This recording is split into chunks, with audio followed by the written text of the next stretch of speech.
अस्सलाम वालेकुम नाज़रीन, उम्मीद आप लोग खैरियत से होंगे। मैं हूं हसन हाशमी, डीएनएन न्यूज़ में खुश आमदीद। चीन की अचानक एंट्री ने तालिबान गवर्नमेंट को बर्बाद करके रख दिया और इस वक्त ख़ास तौर पर मोदी ने और पाकिस्तान मुखालिफ कुव्वतों ने जिस तरह तालिबान को आगे करके एक जाल बिछाया था, उसमें काफ़ी हद तक डंट पड़ा। 106 ठिकाने तबाह हुए हैं। पाक फौज ने ज़बरदस्त ऑपरेशन के नतीजे में एक बहुत बड़ी सप्लाई लाइन को वो कहते हैं कि धमाकों से उड़ा दिया। और इस हवाले से हम कह सकते हैं कि जब भी कोई जंग होती है तो उसमें सप्लाई लाइन बहुत अहम होती है। अब ये सारा माजरा और मामला क्या, और ख़ास तौर पर लद्दाख में जो एक एयरफील्ड बनाई गई है भारत की जानिब से, जिसने चाइना और भारत की सरहद को खासा गर्म कर दिया है। इस सिलसिले में मैं अब ये तफसील के साथ आपके साथ सारा मामला और माजरा रखता हूँ, लेकिन उससे पहले ज़रा मैं आपको बताऊं कि इस वक्त पाकिस्तान के अंदर जो बड़ी बड़ी तब्दीलियां हो रही हैं, और ये सिर्फ एक पाकिस्तान लेवल तक नहीं, ये एक वर्ल्ड लेवल तक तब्दीलियां तस्वुर की जा रही हैं, जिसमें 27वीं आईनी तरमीम के नतीजे में field marshal chief of defence forces हो चुके हैं। और अब आप ये देखिए कि उनके रिटायरमेंट के बाद उनका ये ओहदा 5 साल के लिए शुरू हो जाएगा। और आप खुद अंदाज़ा लगाए कि कैसा फील्ड मार्शल, जिसे आर्मी चीफ भी नहीं बनना था, आज वो चीफ ऑफ डिफेंस फोर्सेस बन गया है। और जिस तरीके से पाकिस्तान के आइन के अंदर ज़बरदस्त रियासत के मुफाद के हवाले से तब्दीलियां हो रही हैं, तो पाकिस्तान के अंदर वो ताकतवर माफिया बुरे तरीके से डैमेज हुआ है। अब जरा गौर कीजिएगा कि यहाँ 27वीं आईनी तरमीम की मंजूरी होती है और वहीं उन जज साहिबान के इस्तीफे आने शुरू हो जाते हैं जिन्होंने कोर्ट के अंदर कोर्ट बनाई हुई थी। अपना एक सिलसिला उन्होंने कुछ इस अंदाज में किया था कि जिसको चाहो गिरा दो, जिसको चाहो मिटा दो, क्योंकि ताकत उनके पास थी। और अभी इस सिलसिले में 2 बड़े जो इस्तीफे आए हैं, उसके बाद अब मजीद कितने और जजेस हैं जिनके इस्तीफे आने वाले हैं। और एक आपको पता है कि जाली डिग्री वाले जज साहब भी हैं, उनके हवाले से भी कुछ खबरें ऐसी आ रही हैं। मंसूर अली शाह साहब और अतर मीनुल्लाह साहब, इनके इस्तीफे के बाद एक चीज़ तो वाज़ेह हो गई कि एक जो खास हम ख्याल टोला था वो सारे का सारा बढ़ गया। और आपको अगर ये लगता है कि ये बात सिर्फ इस्तीफों तक रहेगी, ये बात सिर्फ इस्तीफों तक नहीं रहेगी, इस्तीफे देने के बाद भी जान नहीं छूटेगी, इसको इस अंदाज में देखिए कि मुजाहिर अली अकबर नकवी केस, उसके अंदर भी इस्तीफे देकर यही सोचा गया था कि अपनी जान छुड़ा लेंगे, अपने खर्चे बचा लेंगे, अपनी पेंशन को एज ए जज वो कंटिन्यू कर पाएंगे। लेकिन नहीं, ऐसा नहीं हुआ, बल्कि अब जो एक बहुत बड़ा काम होने जा रहा है वो सुप्रीम जुडिशल काउंसिल वो एक्टिव होने जा रही है। अब ये एक ऐसी ब्रेकिंग न्यूज़ है जो मैं आपको देने जा रहा हूं, जिसके बाद आपको अंदाजा हो जाएगा कि सुप्रीम जुडिशल काउंसिल की जब बाकायदा फंक्शन स्टार्ट होंगे तो उसके बाद वो बहुत सारे ऐसे किरदार जो माजी के अंदर पाकिस्तान के साथ बड़े बड़े खिलवाड़ करके अभी घर बैठकर इंजॉय कर रहे हैं उन तमाम मराहत को, उन तमाम पेंशन्स को, और इस वक्त रियासत के खर्चे पर खुद भी चल रहे हैं और अपनी फैमिलीज भी चला रहे हैं। आप ये देखिए कि इस मरहले में अब उनके गिर्द घेरा तंग होने जा रहा है। अच्छा, अतर मीनुल्लाह साहब का एक बड़ा जबरदस्त बयान है जिसमें उन्होंने कहा कि जी आइन पहले वाली हालत में चूंकि नहीं रहा तो इस लिहाज से वो छोड़ रहे हैं। अब मैं जरा अतर मीनुल्लाह साहब के हवाले से बताऊं कि ये वो हम ख्याल टोले के अहम तरीन जज हैं, ये वो फैज़याब जज हैं जिन्होंने हकीकी मानों में वाकई बेनिफिट्स हासिल किए हैं। और बेनिफिट किससे हासिल किए हैं? इस माफिया से, क्योंकि बेसिकली ये एक ऑक्टोपस की तरह माफिया था जिसमें पावरफुल इस्टेब्लिशमेंट थी फैज हमीद की सूरत में, जिसमें आपकी पॉलिटिकल इस्टेब्लिशमेंट थी या गवर्नमेंट थी इमरान खान की सूरत में, और इसके अलावा गुड टू सी यू जजेस का एक टोला था। अब जरा गौर कीजिएगा कि अतर मीनुल्लाह साहब कौन, जो कि शौकत अजीज सिद्दीकी साहब पर होने वाले जुल्म के डायरेक्ट बेनिफिशियरी थे।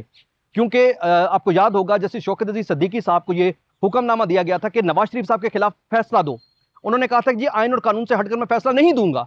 और उसके बाद फिर आपको पता है उन पर रेफरेंस बनना शुरू हुए। उसके बाद फिर आप जानते हैं कि उनको कितना जिंदगी में तंग कर दिया गया। और उस वक्त आप ये देखिए कि अगर ये जस्टिस शौकत अजीज सिद्दीकी इस बात को मान जाते तो उन्होंने इस्लामाबाद हाई कोर्ट का चीफ जस्टिस बन जाना था। लेकिन उन्हें इस्लामाबाद हाई कोर्ट के चीफ जस्टिस बनने से उनके असूल ने रोक दिया। और आप ये देखिए कि इन सारे एक्टिविटी में फिर इस्लामाबाद हाई कोर्ट के चीफ जस्टिस कौन बने? अतर मीनुल्लाह साहब। यानी जस्टिस शौकत अजीज सिद्दीकी साहब पर अताब का डायरेक्ट फायदा उठा गए। उन्होंने फैज याब होते ही पूरी लॉयल्टी फैज के साथ दिखाते हुए शौकत अजीज सिद्दीकी साहब को काफ़ी डिस्टर्ब करना शुरू किया। और ये उन दिनों की बात थी, शौकत अजीज सिद्दीकी साहब की बेटी की शादी थी, और ज़राए के मुताबिक उन्होंने जब कार्ड जजेस को दिए तो कार्ड्स जजेस को पहुंचने के बावजूद भी अतर मीनुल्लाह एंड कंपनी ने जजेस को प्रेशराइज किया, कन्विंस किया कि आपने इनकी बेटी की शादी पे नहीं जाना। तो ये सारे मामले आपके सामने रखने का मकसद यहां पर ये है कि ये जो इस वक्त आपको सोशल मीडिया पर डिसइंफॉर्मेशन की सूरत में चीजें फैलाकर बताया जा रहा है कि जी आयन के साथ कुछ नहीं हुआ। अब आयन अपनी असल शक्ल में बहाल हो रहा है, अब आयन एम्पावर्ड हो रहा है, और डेफिनेटली आयन को एम्पावर किसने करना है? लोगों ने करना है, शख्सियात ने करना है। हमारे इस वक्त फील्ड मार्शल हैं, हमारे इस वक्त मौजूदा जो प्राइम मिनिस्टर हैं, हमारे चीफ जस्टिस हैं, और इस वक्त आप ये देखिए कि एक किस्म के काले भून सारे सफाए होते जा रहे हैं। जस्टिस अमीनुद्दीन साहब वफाकी आईनी अदालत के सरबराह बन गए, हलफ उठा लिया।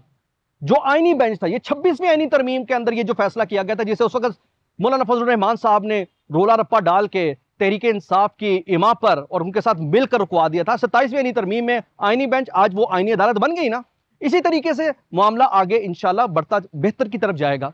पाकिस्तान अपनी रास्ता बना रहा है और इंशाल्लाह पाकिस्तान के मुफाद में अब जो फैसले हो रहे हैं उसके नतीजे में ये माफिया अब ये सिर्फ पीछे नहीं हटेगा, बल्कि अब इनके एहतसाब की तरफ मामला जाएगा।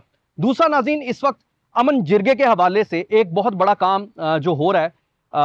अमन जिरगे में बहुत सारे कबाइल बराह रास्त पाकिस्तान के अंदर दहशत गर्दों के खिलाफ फौज के साथ खड़े हैं। अच्छा, अभी खैबर पख्तूनख्वा में होने वाले अमन जिरगे में पीटीएम के लोग यानी पश्तून तहफ़्फ़ुज़ मूवमेंट के लोग भी, उनका वफद भी था।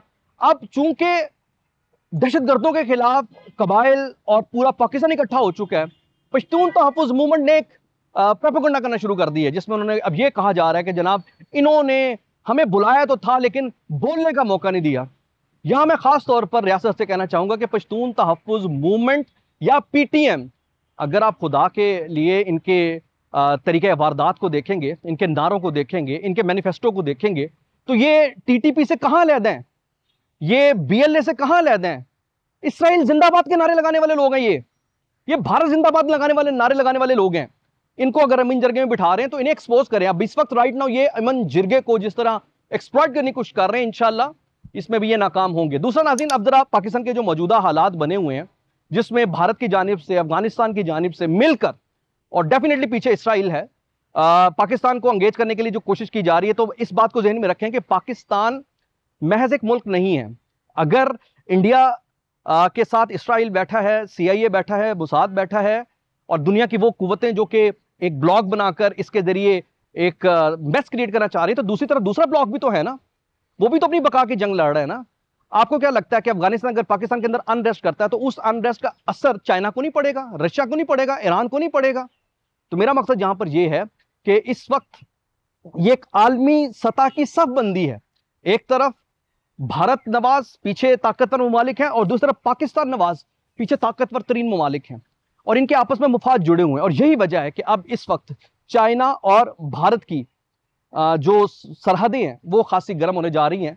और इस सिलसिले में आप ये देखिए कि लद्दाख में एक एयरबेस बनाया गया है, और उस एयरबेस में भारतीय एयर चीफ ने लैंडिंग भी की है। और ये डायरेक्ट एक मैसेज है चाइना के लिए। पाकिस्तान इंडिया की जंग में ला ताल्लुक चाइना नहीं रह सकता।